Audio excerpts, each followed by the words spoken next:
Hello, my dear students. Welcome in this class. मैं आज एक महान विभूति से फिर आपको जोड़ने जा रहा हूं। इसके बारे में आप पिछले एपिसोड में जानते आ रहे हैं। आज हम उस फादर कामिल बुल्के के बारे में फिर आपसे बात करने जा रहे हैं, जिनके बारे में आपने जाना था कि विदेश की सरजमी पर पैदा होने वाला उस इंसान के दिल में भारत के प्रति कितना गहरा लगाव था,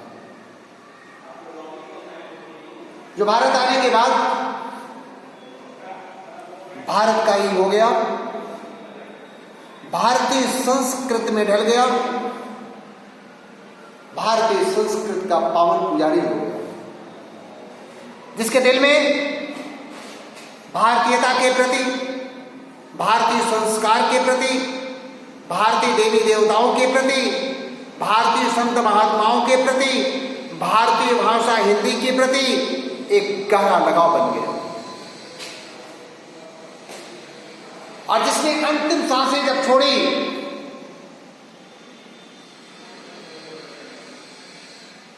तब एक दर्द को अपने साथ लेके गया कि मैं हिंदी को राष्ट्रभाषा के रूप में स्थापित नहीं कर पाया।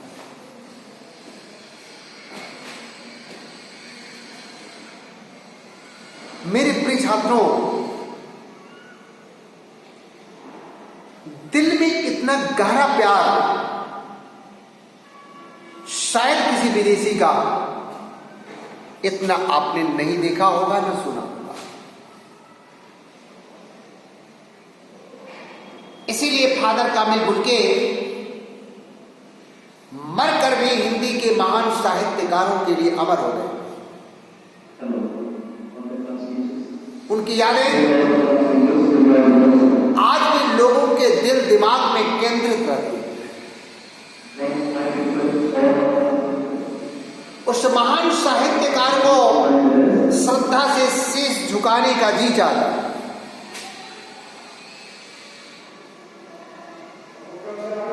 उसी फादर कामिल बुल्के के अगले प्रसंग के रूप में आज हम आपको जोड़ने जा रहा हूं।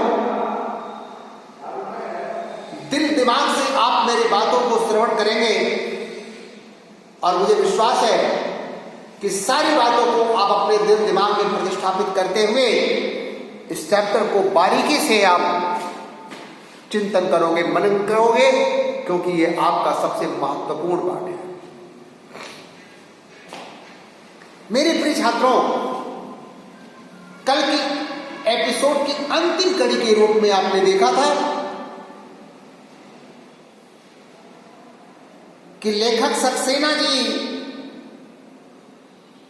और फादर कामिल बुल्के का कल संवाद था, जिसमें फादर कामिल बुल्के से लेखक ने जानना चाहता था कि आपको अपने देश की याद आती है कि नहीं, आपको अपने जन्मभूमि की याद आती है कि नहीं, आपको घर में किसी की याद आती है कि नहीं, आपके घर परिवार में कौन कौन से सदस्य हैं, पारिवारिक वे लोग क्या करते हैं,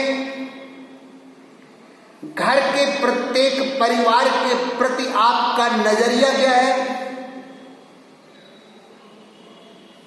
आपके मन में सन्यासी बनने की इच्छा क्यों और कब जागृत हुई, आपने सन्यासी बनने की इच्छा को सबसे पहले किसके सामने प्रकट किया, और सन्यासी बनकर आप भारत ही क्यों आना चाहते थे। इन सारी बातों पर आप लोगों ने कल चिंतन और मनन किया होगा। कल का एपिसोड देखकर और क्लास लेकर के आप इन सारी मनोभावनाओं से परिचित हुए होंगे, ये मेरा विश्वास है। आज उसी बात को आगे बढ़ा रहा हूं कि लेखक से बुल्के जी ने कहा कि जब मैं इंजीनियरिंग की अंतिम वर्ष की पढ़ाई कर रहा था,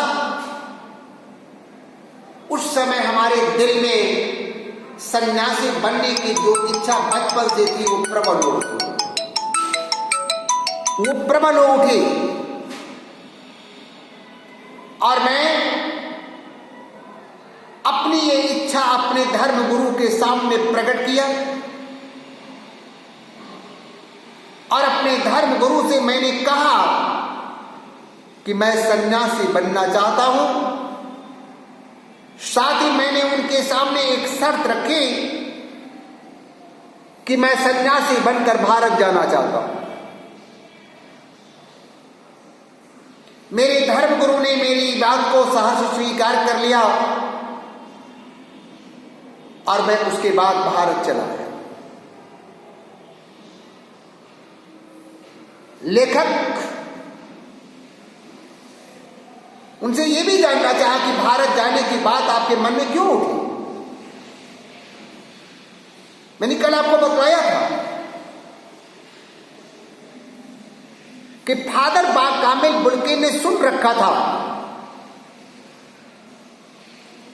कि भारत ऋषि मुनियों की तपोभूमि है, यह देवी देवताओं की जन्मभूमि है, यहां ऋषि मुनि अलौकिक चमत्कार करते हैं। इसी बात से प्रभावित होकर उन्होंने भारत आने की इच्छा प्रकट की। वो भारत चले आए। भारत में सबसे पहले उनका कदम कोलकाता में पड़ा। कोलकाता एयरपोर्ट पर उतरने के बाद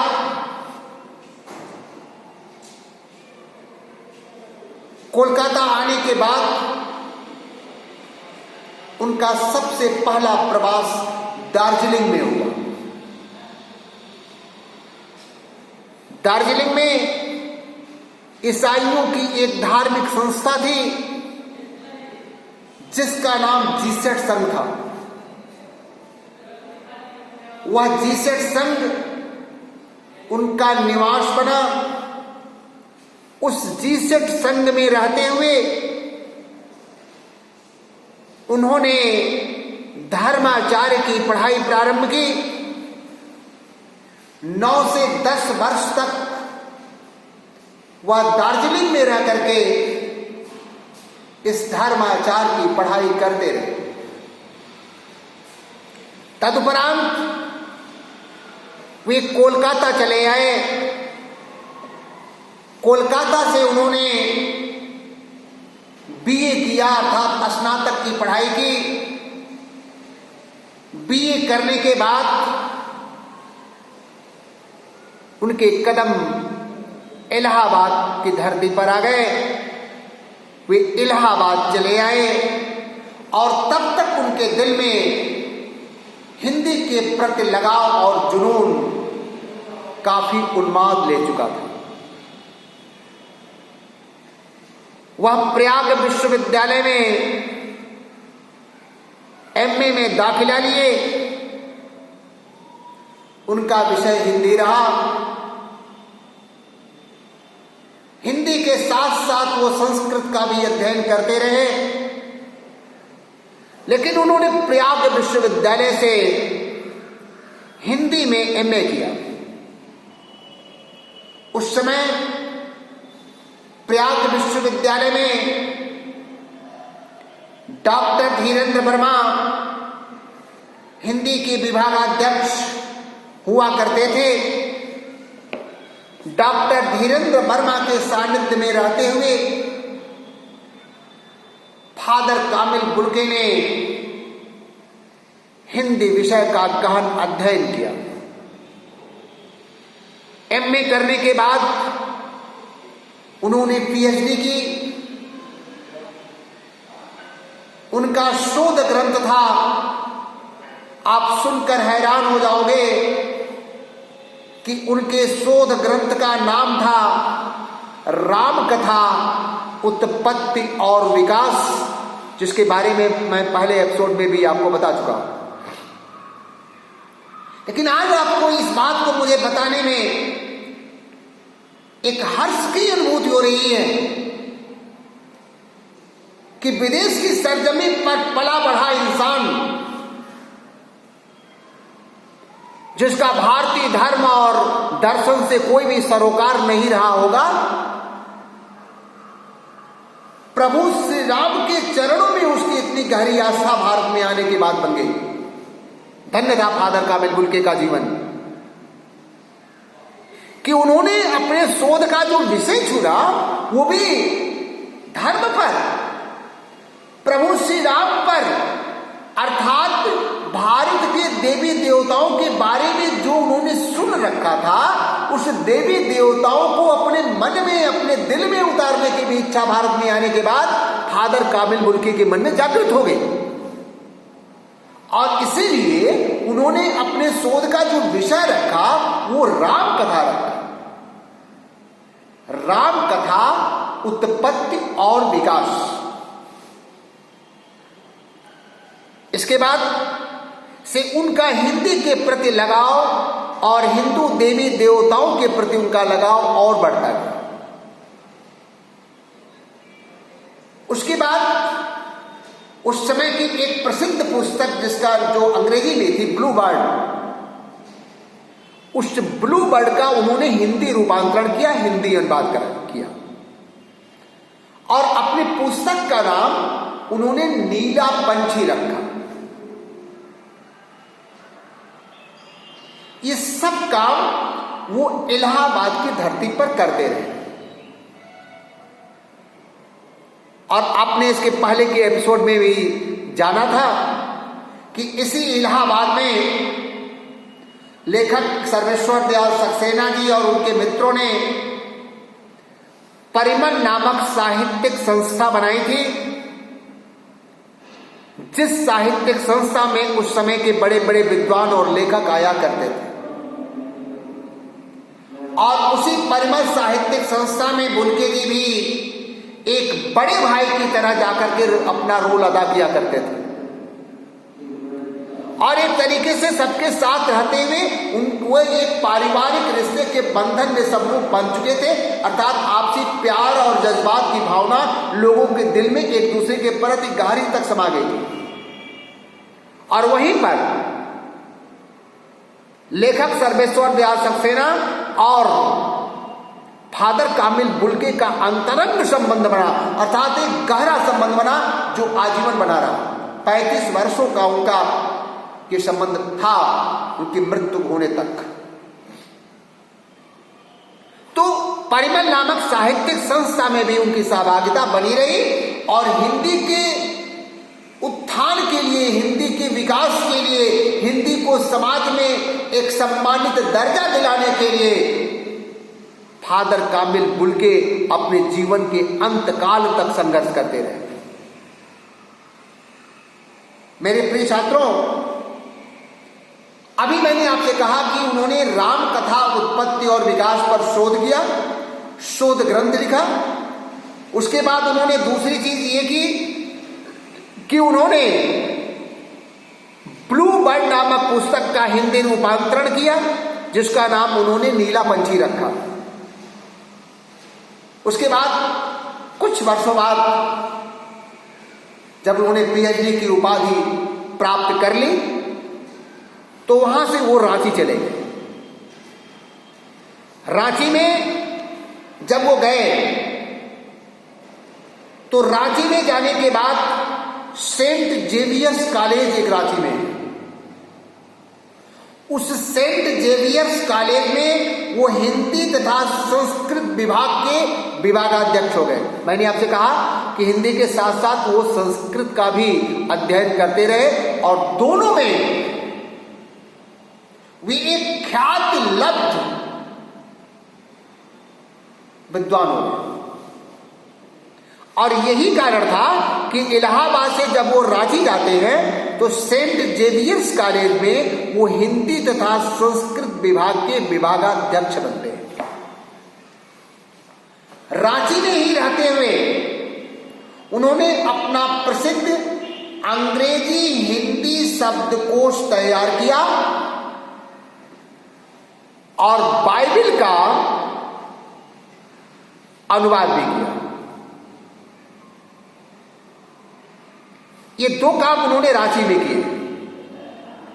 नंबर 1, अंग्रेजी हिंदी शब्दकोश का एक बृहद कोश तैयार किया, अंग्रेजी हिंदी शब्दकोश तैयार किया, और दूसरी चीज उन्होंने बाइबल का हिंदी अनुवाद किया।